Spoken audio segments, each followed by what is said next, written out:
বৈষম্য বিরোধী ছাত্র আন্দোলনের খুব গুরুত্বপূর্ণ দুই সমন্বয়ক জনাব হাসনাত এবং সার্জিস চট্টগ্রামে দুর্ঘটনায় পড়েছেন এবং এই দুর্ঘটনাকে তাদের পক্ষ থেকে হত্যা চেষ্টা বলা হচ্ছে। আমরা একটু দেখতে চাই, হাসনাত সার্জিসকে কি কেউ হত্যা করতে চায়? করতে চাইলে কেন করতে চায়? ঘটনা যেটা ঘটেছে সেটা প্রথম আলো রিপোর্ট থেকে আমি পড়ছি। সেটা হচ্ছে এরকম, পুলিশ ও প্রত্যক্ষদর্শীরা জানান হাসনাত ও সার্জিস চট্টগ্রামে নিহত আইনজীবী সাইফুল ইসলামের গ্রামের বাড়ি চুন্তি ফারাঙ্গা এলাকা থেকে ফিরছিলেন। তাদের গাড়ি বহরে 12টি মোটরসাইকেল, 2টি কার ও একটি পাজেরো গাড়ি ছিল। সাইফুলের গ্রামের বাড়ি থেকে 12 কিলোমিটার পশ্চিমে চট্টগ্রাম কক্সবাজার মহাসড়কের চুন্তি হাজি রাস্তার মাথা ওই এলাকার বহরের গাড়িগুলো গ্রামীণ সড়ক থেকে মহাসড়কে উঠছিল। প্রথমে 12টি মোটরসাইকেল ও পাজেরো গাড়িটি মহাসড়কে ওঠে। ওই পাজেরো গাড়িতে হাসনাত সার্জিস ছিলেন। পরে একটি প্রাইভেট কার মহাসড়কে উঠতেই চট্টগ্রামমুখী একটি মালবাহী ট্রাক গাড়িটির সামনের অংশে ধাক্কা দেয়। এতে কারটির সামনের বাঁ দিকের অংশ ক্ষতিগ্রস্ত হয়। ক্ষতিগ্রস্ত প্রাইভেট কারটিতে হাসনাত সার্জিসের কয়েকজন সফর সঙ্গী ছিলেন। এই দুর্ঘটনা সম্পর্কে ফেসবুক পোস্টে বৈষম্য বিরোধী ছাত্র আন্দোলনের মুখ্য সংগঠক হান্নান মাসুদ এখানে অনেক কথা বলতে গিয়ে এটাকে হত্যা চেষ্টা বলছেন এবং তিনি বলছেন প্রাথমিক তদন্তে চালক ময়মনসিংহ থেকে কক্সবাজারে মালামাল খালাস করে আসার কথা বললেও মালামাল খালাসের কোনো তথ্য পাওয়া যায়নি। অতীতে ভারতীয় গোয়েন্দা সংস্থা র কর্তৃক বাংলাদেশের শীর্ষস্থানীয় অনেক ব্যক্তিকে হত্যা করার নজির রয়েছে। এখানে একটা জিনিস আমাদের জেনে রাখা দরকার, জনাব হান্নান মাসুদ মুখ্য সংগঠক বৈষম্য বিরোধী যে ছাত্র আন্দোলন, অত্যন্ত গুরুত্বপূর্ণ পদে আছেন তিনি এই হামলার সাথে ভারতের রকে জড়িয়েছেন। এই ঘটনার পর জনাব সার্জিস হাসনাত তারা স্ট্যাটাস দিয়েছেন, একই স্ট্যাটাসে দিয়েছেন, মারবা পারবা না। একই সঙ্গে নিজেদের তারা বলছেন যে আবরার ফাহাদ এবং সাইফুল আলম আলিফের উত্তরসূরি হিসেবে উনি বলছেন আমরা আবরার ও আলিফের উত্তরসূরি, মনে রেখো শহীদরা মরে না, এটা বলেছেন তারা। এবং আসলে ঘটনাটা কি হতে পারে এবং সত্যিকার অর্থেই কেউ তাদেরকে হত্যা করতে চায় কিনা। এখানে আরেকটু যোগ করে রাখবো, জনাব সার্জিসকে আমি মিডিয়ায় কথা বলতে দেখেছি, সেখানে তিনি এক জায়গায় বর্ণনা করছেন এবং খুব ইন্টারেস্টিং একটা তথ্য তার কাছ থেকে পেলাম। সেটা হলো সে ট্রাক চালককে যখন আটক করা হয় তখন তারা জানতে পারেন এই ট্রাক মালিক যিনি আছেন তিনি এই সাম্প্রতিক শেখ হাসিনা পালিয়ে যাওয়ার পর তার বিরুদ্ধে মামলা আছে, হত্যা চেষ্টা বা এই ধরনের মামলা, মানে এই মুহূর্তে আওয়ামী লীগের লোকজনের বিরুদ্ধে যে ধরনের মামলা সে ধরনের মামলা আছে তার বিরুদ্ধে। এবং জনাব সার্জিসও খুব স্পষ্টভাবে বলছেন যে ডকুমেন্টের কথা বলছে, যেখানে মাল খালাস করার কথা বলছে সেই ডকুমেন্ট সে দেখাতে পারেনি এবং তার হাতে যে ডকুমেন্ট দেখানো হয়েছে সেটা আসলে তার যে বক্তব্য সেটাকে সমর্থন করে না, এই ধরনের তথ্য। তাদের দুজনকে হত্যা করার চেষ্টা হতে পারে?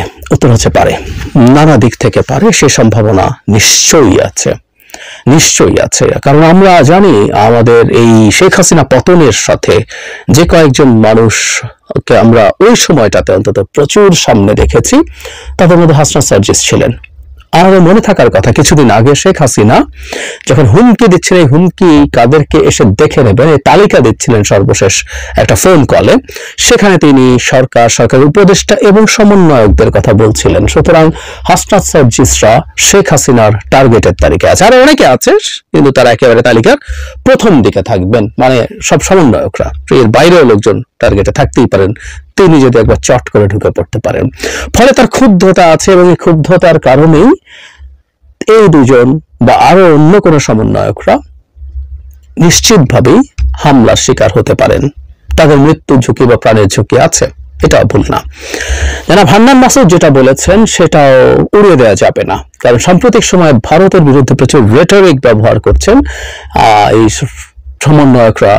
আমরা যারা অন্তত বাংলাদেশ নিয়ে কথা বলতে চাই, আমরা ভারতকে ইগনোর করে আমাদের পক্ষে কথা বলা সম্ভব না, কারণ বাংলাদেশের এই গণতান্ত্রিক ট্রান্সফরমেশন বাধাগ্রস্ত করার জন্য একমাত্র দেশ হিসাবে ভারত সবচেয়ে অ্যাক্টিভ আছে, এর বাইরে আর কোনো দেশের কাছাকাছি পর্যায়েও কিছু করছে না।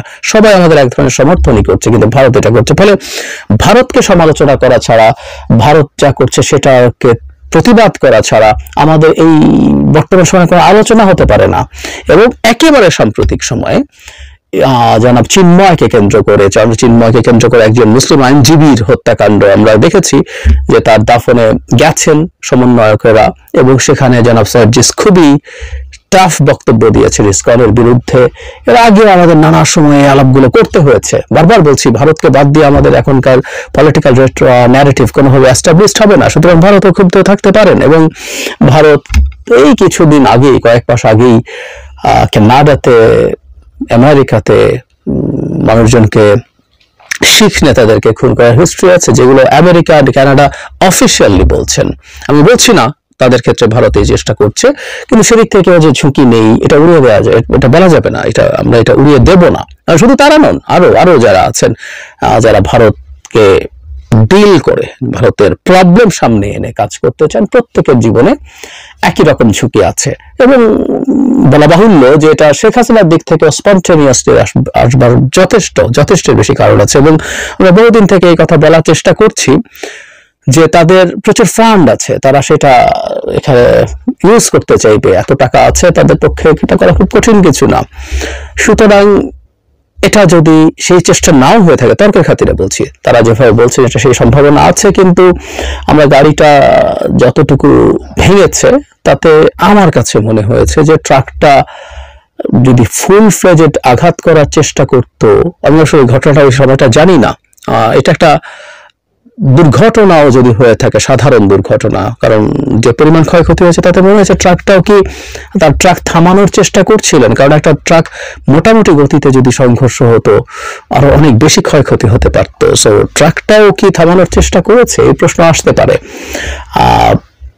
আবার নিশ্চিতভাবেই যিনি ওই প্রাইভেট কারটা চালাচ্ছিলেন তিনি নিজেও দুর্ঘটনা এড়ানোর চেষ্টা করেছেন, সে কারণে কম হয়ে থাকতে পারে।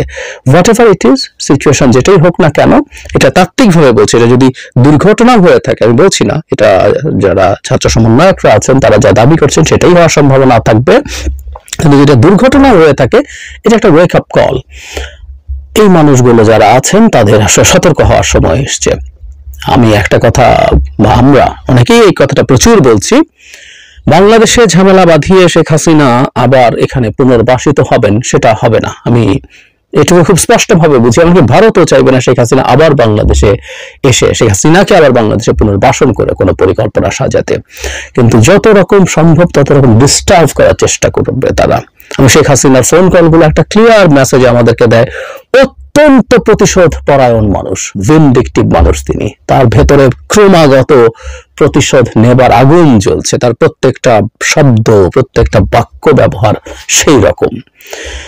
অনেকবার বলতাম যে তার মধ্যে হুইব্রিস সিনড্রোম বলে একটা সিনড্রোম আছে, সেই সিনড্রোমের মানুষ নিজকে সব ভুল ত্রুটির ঊর্ধ্বে গড লাইক একজন মানুষ মনে করতে শুরু করে। শেখ হাসিনা নিজকে তাই মনে করছিলেন, তার পাশে চাটুকাররা যারা ছিল তারা তাকে সেটা বানিয়েছে। সেই নারী যখন এই বিভৎসভাবে পতিত হন, ধ্বংস হয়ে যান, তার ইগো কি মারাত্মকভাবে হার্ট হতে পারে সেটা আমরা বুঝতে পারি, এবং সেটার মাসল হিসাবে তার মধ্যে তীব্র ভয়ঙ্কর প্রতিশোধ স্পৃহা জেগে উঠতেই পারে। এবং তাতে এই সমন্বয়করা বা আরো যারা আছেন, যারা শেখ হাসিনার বিরুদ্ধে কথা বলেছেন, তার বিরুদ্ধে এখনো কথা বলছেন, সবাই এই ঝুঁকির মধ্যে আছে।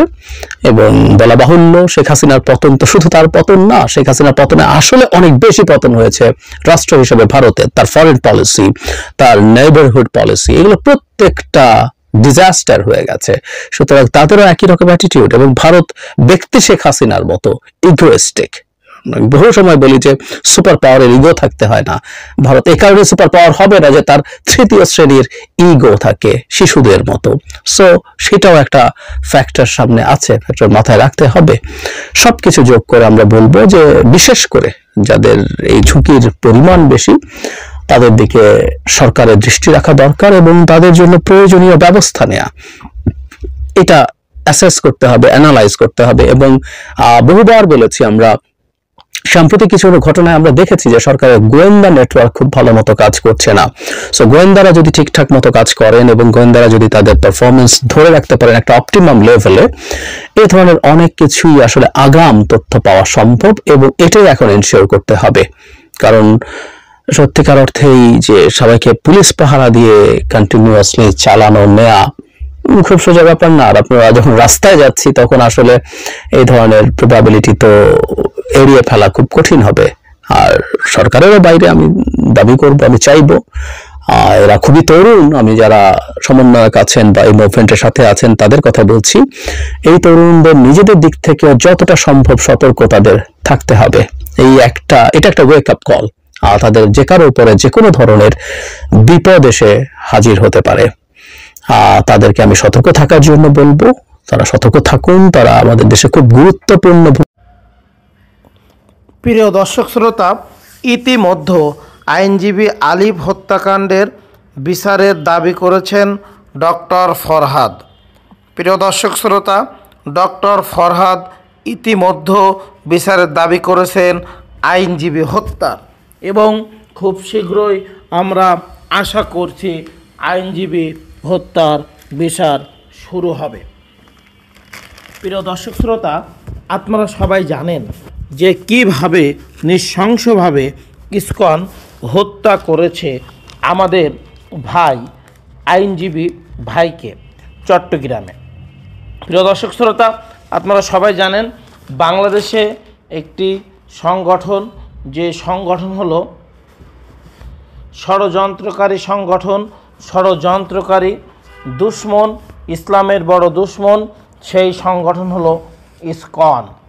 প্রিয় দর্শক শ্রোতা, এই ইসকনকে নিষিদ্ধ করবে বাংলাদেশ থেকে খুব শীঘ্রই। আপনাদের সবাইকে আমি একটি কথা বলতে চাই স্পষ্টভাবে, বাংলাদেশের মাটি থেকে এই ইসকন খুব শীঘ্রই, খুব তাড়াতাড়ি নিষিদ্ধ হতে চলেছে। এখন আপনারা এ বিষয়ে কেমন মতামত দিতে চাচ্ছেন অবশ্যই আপনারা সবাই কমেন্ট করে জানাবেন। এবং আপনাদের কাছে আরও একটা জিনিস স্পষ্টভাবে বলতে চাই, এই বাংলার মাটিতে কোনো দুশ্মন যেন না থাকে, আর যদি দুশ্মন থাকে তাহলে ডক্টর ইউনূস যেন ক্ষমতায় না থেকে আমাদের নতুন কোনো সরকার উপহার দেয়। প্রিয় দর্শক শ্রোতা, আপনাদের সবার প্রতি ভালোবাসা থাকবে। ভিডিওটি সবাই বেশি বেশি করে শেয়ার করবেন।